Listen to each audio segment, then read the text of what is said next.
Rastafari spread his love all over the world, and the love spread round and round the universe. Once again, this is a special interview with Rastafari on this special occasion.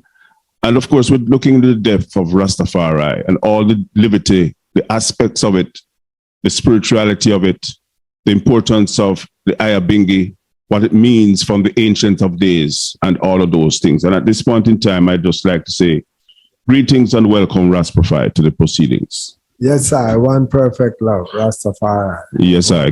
Give thanks. Give thanks for your presence here today. And Rastafari, you know, recently, just a couple of days ago, we celebrated the 130th anniversary of His Imperial Majesty Emperor Haile Selassie I. And as a man from the ancients, and I from the ancients, I want the eye to talk to our listeners and our viewers about the significance of His Imperial Majesty in the eye walk as from the days of anciency until now as Rastafari. Give thanks. Yes, give thanks. Well, if it wasn't for Rastafari, I wouldn't be here today. So I'd have to say give thanks to Rastafari, because Rastafari have changed I from the bad ways and to the good ways. Mm-hmm. Because when I come in Rastafari, the main thing, Rastafari is all about life. And our main word was peace and love. Mm-hmm. And we were coming from a world of war. Okay. And it's not a pretty thing. So when we come to love now, and that's what Rastafari was promoting, and I gravitate more to the love of the people and the world. Exemplified through His Majesty Emperor Haile Selassie I. Yes, love and life. Love and because life. Everyone was saying, okay, you have to dead and go heaven. So we was a people of life and still a people of life. And we say, yes, Rastafari is about life. So it's a liberty. Yes, the liberty. The liberty. And so I progressed through that situation of coming to the awareness and the consciousness. And then in the inborn concept, Rastafari, how do I relate to that? Because I see Rastafari as an inborn concept. How do I find that inner self, what I refer to as the I within the I? Yes, because why that's an inborn concept. My mother is not a Rasta.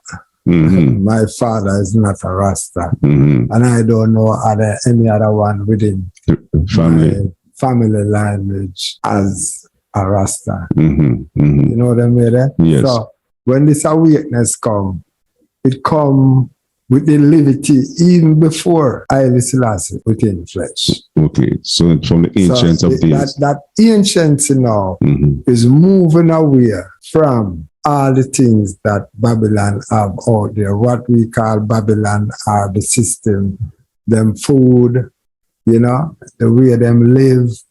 So we become an ancient liberty within this modern world. So we took on to that anciency. Like we say, we let go all material things, all of these things that Babylon have dingling in front of I and I, what cause a lot of grudge, bad mind, jealousy, covetousness, name all the bad things. We see that the system was off and I that. But when I say Rastafari now come here about peace and love and life and anciency.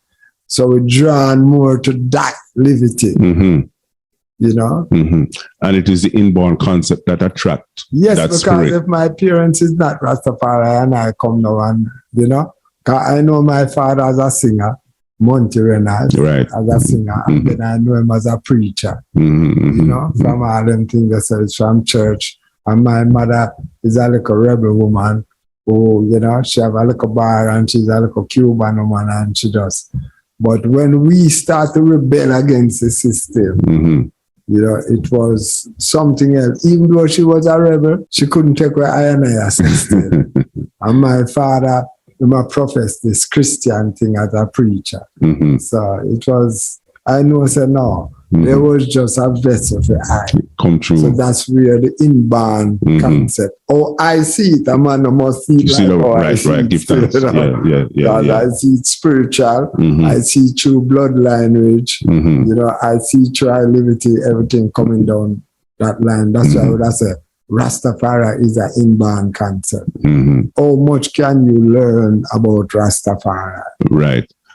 The question I want to ask, is for the listener who might want to know more about Rastafari and describe, if you will, Rastafari. When there I said the anciency of days, specifically now, what about the anciency of days that comes to the eye fully?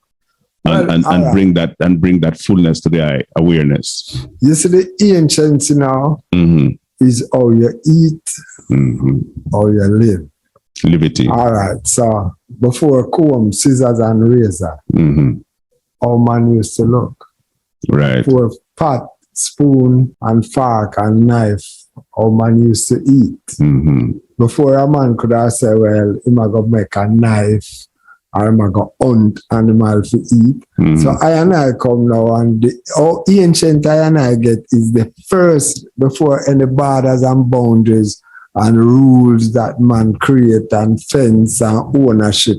That's where we live that liberty in this modern world. So we take on to us. So that's why we relax, That's why we eat ital food. That's a natural. Right. Rastafari, everything is I. You can't spell I, can't pronounce I. Without I, you can't say it. I, you know. Rastafari language. So we even create our own language within Rastafari, because as long as I say certain things and they can understand what I say and we can relate to each other, it is a language. And then when it comes to Rastafari, that is one of the bonus where you get. A language what doesn't written in book, but written upon the heart and the mind and the soul of everyone that say Rastafari. Yes, I. So now the ancients, come forward with the eyes. So the ancient is really as one with nature. Yes. The natural order. Yes. Go back to the natural way of life. You see, which the world are run to know. But they have poisoned the world so much that, Right.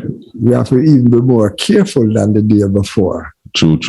In my days, as you treading up, you could have picked any man coconut, any man banana, or any man things, and it wouldn't be so terrible like now, because every man would farm. And you can't eat off the food where you have. Right. No, new law, new rules, fence off the land, you can't pick it. Even when the ackee spoil over there, you can't go pick it. Nowadays it wasn't like that. And we never have, when you do have a market, like I who grew up in Orchard, when you do have a market, it's maybe 3 or 2 seller in there, and what them sell.